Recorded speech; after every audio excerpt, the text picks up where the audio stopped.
The rain tapped steadily against the windows that Monday morning, as if the sky itself hesitated to begin another week. Inside Hawthorne Elementary, Room 2B was slowly filling with the sleepy rustle of children unpacking their backpacks, greeting each other with half-awake nods, and settling into their desks. Mr. Thomas Calloway, a seasoned teacher in his 12th year, glanced at the door just as the principal stepped in beside a little girl in a bright yellow raincoat. "This is Layla," Principal Hammond said with a warm but firm voice. "She's joining your class today." Layla didn't speak. She looked tiny, fragile even, her small frame swallowed by the oversized backpack on her shoulders. Her hair was neatly braided into rows, her shoes slightly scuffed but clean, and her eyes, those large, brown eyes, held a depth that struck Mr. Calloway like a whisper of warning. He knelt to meet her gaze. "Welcome, Layla. We're happy to have you here." She gave a timid nod, no more. "I've got a seat just for you," he said, gesturing toward the empty desk near the window, a soft spot where sunlight usually poured in by mid-morning. But Layla didn't move. The class grew still, sensing something different. A few students exchanged glances. One boy giggled awkwardly, then stopped when Mr. Calloway raised his hand for silence. "Would you like a different seat?" he offered gently, stepping closer. Still nothing. He crouched again, letting his voice lower. "Layla, is something wrong?" Her lower lip trembled. Her voice came out in a whisper so faint, he almost missed it. I can't sit down." There was no tantrum in her tone, no resistance, just fear. Real, tangible fear. The room fell into a strange silence. Even the usual hum of morning chatter disappeared. Mr. Calloway, with instincts sharpened by years of teaching kids from every walk of life, knew instantly that this was not defiance. It was trauma. "That's okay," he said, rising slowly. "You can stand, sweetheart. No pressure." And so Layla stood. All morning, she remained by her desk, never taking off her backpack, never shifting her weight. She stood like a statue, alert, tense, eyes scanning the room with caution. During recess, the other kids stormed out in a rush of coats and boots, but Layla didn't move. Mr. Calloway watched her from his desk, noticing how she cautiously tried to sit when she thought no one was watching. The moment she lowered herself even slightly, she winced and sprang back up as if the chair had bitten her. He stood and walked over. "Layla, are you hurt?" he asked softly. No reply. "Did something happen at home?" She flinched. Now his concern turned sharp. He crouched again and placed a careful hand on her shoulder. "You're safe here, Layla. Whatever it is, it's okay." That was when she broke. Tears spilled over. Not the cries of a child upset about crayons or a toy. These were deep, wrenching sob from a place no 6-year-old should know. Pain, shame, fear so thick it drowned her. The school nurse, Mrs. Dillon, was summoned. After gentle reassurance and patient coaxing, Layla finally agreed to let her take a look. What they found stunned everyone. Deep bruises, some old, some recent. Yellowing splotches near her hips, dark purple welts along her thighs. Some were shaped in patterns that looked far too deliberate to be accidental. Mrs. Dillon turned pale. "Who did this to you?" she asked softly. But Layla only shook her head, crying harder. The principal was notified. Child Protective Services were called. Paperwork was started. A protocol of sorts kicked in, yet all the while Mr. Calloway sat on the edge of his chair in stunned silence, watching the small girl shiver on the nurse's bench. He couldn't shake the feeling that this wasn't just abuse. This was deeper, darker. Later that afternoon, when the caseworker, a tired woman named Renee Milton, arrived to take over, Mr. Calloway pulled her aside. "Do you know her background?" Renee sighed, clearly exhausted. "It's complicated. She was found alone outside a rundown roadside motel early last week. No ID, no adult around. Just a note in her pocket that said, 'Her name is Layla. Please don't send her back.'" He swallowed hard. "Send her back? Where?" "They think it might have been a trafficking situation. Or worse. We're still piecing it together." That night, Mr. Calloway couldn't sleep. He kept replaying the image of Layla standing in silence, afraid to sit. He remembered how she flinched at every sudden sound, how she hadn't eaten a bite of her lunch. He opened his laptop and began searching. Missing children, abandoned motels, child trafficking reports. He scribbled notes. Layla. Cage. Motel. No ID. Note in pocket. And then he found it. A news report buried deep in the archives. Authorities raid abandoned motel used in child trafficking operation. Several children rescued. No arrests made. The location? Just 2 towns over. The time frame? A week before Layla was found. A name stood out in the byline. Jenna Ray, a local journalist. He emailed her. Layla returned to school the next day. Still silent. Still standing. Still carrying that enormous backpack. But this time, something had changed. She didn't flinch when he spoke. She even gave him a small, barely there smile. Progress. That afternoon, he met with Jenna at a quiet corner cafe. He showed her a photo of Layla. She wasn't named in our article, Jenna said, her brow furrowing. But some of the kids we interviewed mentioned a girl left behind.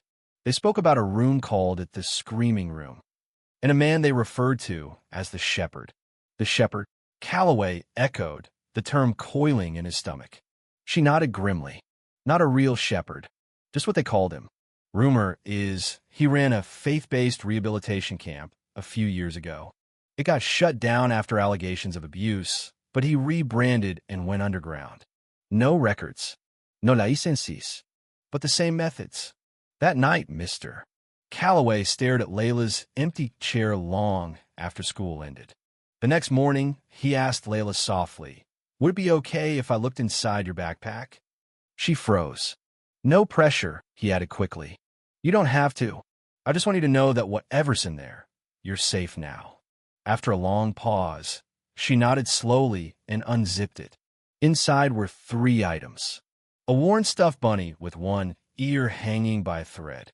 A spiral notebook, its pages filled with scribbled drawings. Dim rooms, crying girls, cages, angry eyes. And at the bottom, wrapped in an old scarf, was a burner phone. Mr. Calloway's breath caught. "Layla, where did you get this?" She hesitated. "The lady who helped me. She said to only use it if the shepherd found me again." He asked, "Has anyone called it?" She nodded. "It rings sometimes. I don't answer." He handed it over to authorities that same afternoon. Within 24 hours, they traced it to a man named Elias Corbina, former preacher with sealed court records, multiple aliases, and a history tied to the motel where Layla was found. His current address? 15 miles from the school. That weekend, the house was raided. 3 more girls were rescued. One of them, no older than Layla, looked at the agents carrying her and whispered, "Mr. Calloway said you'd come." Back at school, the following Monday, Layla walked in quietly, placed her backpack by her desk, and without being asked, sat down. The classroom erupted in cheers. One child handed her a sticker. Another slid her a cupcake. Mr. Calloway, watching from his desk, had to look away to hide the tears. After class, she approached him, placed her hand on his, and said, "I'm not scared anymore." He knelt beside her. "You were never just a student to me, Layla. You were the bravest person I've ever met." Over time, Layla began to speak more, to laugh. She painted, she sang, she danced in music class. But she never forgot the girls who didn't escape. With Mr. Calloway's help, she started Project Light, a school program aimed at raising awareness about missing children and offering survivor support.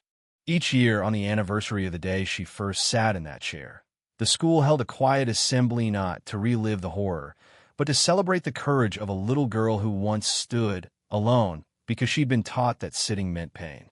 By standing still, Layla had started a movement, one that brought light to the darkest corners. And in doing so, she reminded the world of a simple truth. Sometimes the bravest thing a child can do is refuse to sit down. And sometimes the kindest thing an adult can do is to kneel beside them and listen. 10 years had passed since the day Layla Daniels first sat down in that tiny desk near the window of room 2B. Hawthorne Elementary was still standing, though the paint had faded and the playground swings now creaked with time. But inside its walls, a new mural had been painted in the front hallway, a sunbeam breaking through the dark clouds, with the words Project Light, from silence to strength, written in delicate cursive above it. Layla, now 16, stood before that mural on a rainy October morning, dressed in a navy blue blazer over a white blouse, her hair still braided with the same care, but her gaze once filled with Furno carried a calm, unwavering fire. She adjusted the microphone clipped to her collar and took a deep breath. Behind her, folding chairs filled with students, teachers, journalists, and even a few state officials, all gathered for the Project Light Youth Summit, the first of its kind. What started as a small classroom awareness effort had grown into a nationwide initiative. Layla, with the support of Mr. Calloway and a network of survivors, had built something powerful, an organization dedicated to helping children who had suffered like she once did. Project Light offered counseling, legal advocacy, art therapy, and safe housing for trafficking survivors across 5 states. But more than anything, it gave them a voice. As she stepped onto the small auditorium stage, the crowd quieted. Mr. Calloway, now a district education coordinator, stood at the edge of the crowd, his hands clasped, watching the girl he once found trembling in silence, now command a room with her presence. "Thank you all for being here," Layla began, her voice clear and steady. 10 years ago, I couldn't sit down in a classroom. Today, I stand before you because someone knelt beside me and listened. There was a hush, not of discomfort but reverence. She continued, "When I was 6, I carried a backpack that felt heavier than my own body. Inside it was everything I owned, but also everything I feared. A stuffed rabbit, a drawing of the cage, and a phone I prayed I'd never have to use again." There were a few soft gasps from the audience. Some already knew the story. Most didn't. I didn't know what healing was. I didn't even know what it meant to feel safe. But one man's patience gave me my first glimpse of light in the dark. And now we get to be that light for others. Thunder cracked faintly outside, but inside, there was only stillness as Layla unfolded the next chapter of her vision. Project Light had partnered with major nonprofits, survivor-led organizations, and state legislators to draft a new federal child protection policy, the Daniels Initiative, sweeping proposal focused on trauma-informed education, early identification of abuse signs in schools, and funding for mental health services in public districts. Her team of youth ambassadors, including former foster kids, refugees, and survivors of trafficking, had traveled from city to city, speaking at conferences, pushing for policy change, and organizing community events. They weren't just raising awareness, they were demanding action. After the summit, Layla stepped off the stage to a standing ovation. Students lined up to shake her hand. Some just wanted to hug her. Others whispered their own stories, grateful to have found someone who understood. Back in the green room, Mr. Calloway met her with quiet pride. "You spoke like someone twice your age," he said with a smile. She laughed softly. "That's probably because I've lived twice as much." They sat in silence for a moment. Then he asked, "Do you ever think about that first day? The one where you wouldn't sit?" "I think about it every time I speak," she said. "Not because I'm stuck in it, but because it reminds me that healing isn't forgetting. It's remembering with power." Later that evening, Layla returned to her apartment in the city. Her roommate, Amaralso, a survivor and fellow Project Light leader, was on the phone organizing a workshop for middle school counselors. They had built this life together brick by brick, tier by tier, voice by voice. But not all echoes of the past had faded. One night, weeks later, an anonymous email arrived in the Project Light inbox. The message was simple. "I know who you are. I remember the cage." Attached was a blurry photo of a cross hanging on a chain-link wall and a grainy image of a man's silhouette. It triggered something in Layla so visceral that she dropped her phone. Amira picked it up, reading silently. "Do you want to trace it?" Layla nodded, her voice barely above a whisper. "Please." It turned out that not every predator had been caught. Corbin had associates. One in particular, a man known only as Brother Daniel, was believed to have fled during the raid 10 years ago. For a while, the case went cold. But Project Light had built a network. Within 3 days, one of their contacts, an underground journalist who specialized in trafficking expo, located a compound in rural Arkansas operating under the guise of a youth spiritual retreat. The journalist shared drone footage of the location: barbed fences, blackout windows, security guards dressed as clergy. Layla didn't hesitate. She met with federal agents, not as a victim, but as a witness, as an expert. And on a frosty Sunday morning, Operation Shepherd's End commenced. 17 children were rescued. 7 were undocumented, for had visible injuries.